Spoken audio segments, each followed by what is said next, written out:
వాళ్ళ టైం వచ్చినప్పుడు ఖచ్చితంగా తీర్పు ఇచ్చేటువంటి పరిస్థితి ఉంటది. రైట్ అండి, ఇది కౌంట్ అవుతుంది అని మీరు అంటూ ఉన్నారు. రైట్, ఒక్క నిమిషం మళ్ళీ మీకు ఇస్తాను కాలర్ తో మాట్లాడి. కేశవరెడ్డి హైదరాబాద్ నుంచి. కేశవరెడ్డి గారు హలో, నమస్తే అండి. డైరెక్ట్ గా పాయింట్ కి రండి ప్లీజ్. నమస్కారం వర్మ గారు. నా పేరు రవిశంకర్ అండి, ప్లీజ్ చెప్పండి. సారీ రవిశంకర్ గారు, నమస్కారం సార్. ఇప్పుడు ప్యానెల్ లో ఉన్న ఆంజనేయులు సార్ గారు గాని, ఆయన చిన్నపరెడ్డి గారు గాని ప్రజాస్వామ్యబద్ధంగా ఎలక్షన్స్ జరగలేదని మాట్లాడుతున్నారు.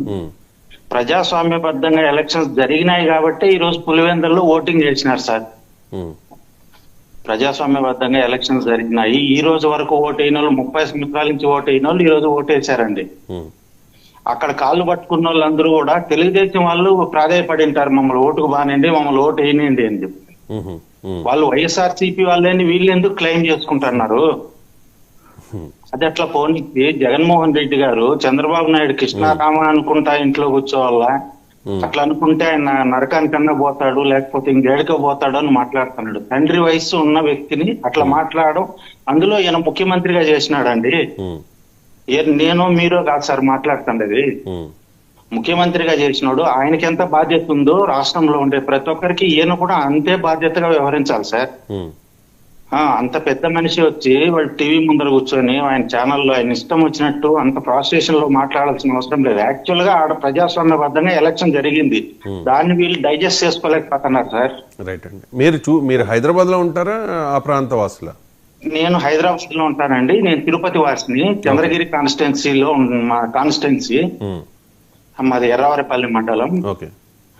నేను ప్రతిదీ అబ్జర్వ్ చేస్తా ఉంటాను. మీ డిబేట్ లో నేను 3-4 days నుంచి కంటిన్యూగా ఫాలో అవుతున్నాను సార్. రైట్ అండి, కాల్ చేయండి. కాల్ చేసి మీ అభిప్రాయం చెప్పే అవకాశం ఎప్పుడు ఉంటుంది కాల్ కనెక్ట్ అయితే. థ్యాంక్ యూ కేశవరెడ్డి గారు. అంటే దీన్ని ఏదో ప్రజాస్వామ్యము కూలిపోయింది, ప్రజాస్వామ్యం అదే అయిపోయింది ఇదే అయిపోయింది అని మాట. ప్రజాస్వామ్యం బ్రతికుంది కాబట్టి ఈ రోజు అక్కడ ఎలక్షన్ జరిగింది sir. 100% free and fair election జరిగిందని మీరు చెప్తారా? 100% జరిగింది సార్. వీళ్ళు ఏదో పొడవెబలు పెడతాండారు, అక్కడ ఏం జరగలేదు సార్. జరిగింది ఎలక్షన్ జరిగింది అంతే, ఎలక్షనే జరిగింది. ఓకే రైట్ రైట్, మీ అభిప్రాయాన్ని నేను కన్సిడర్ చేస్తాను. థ్యాంక్ యూ అండి కేశవరెడ్డి గారు.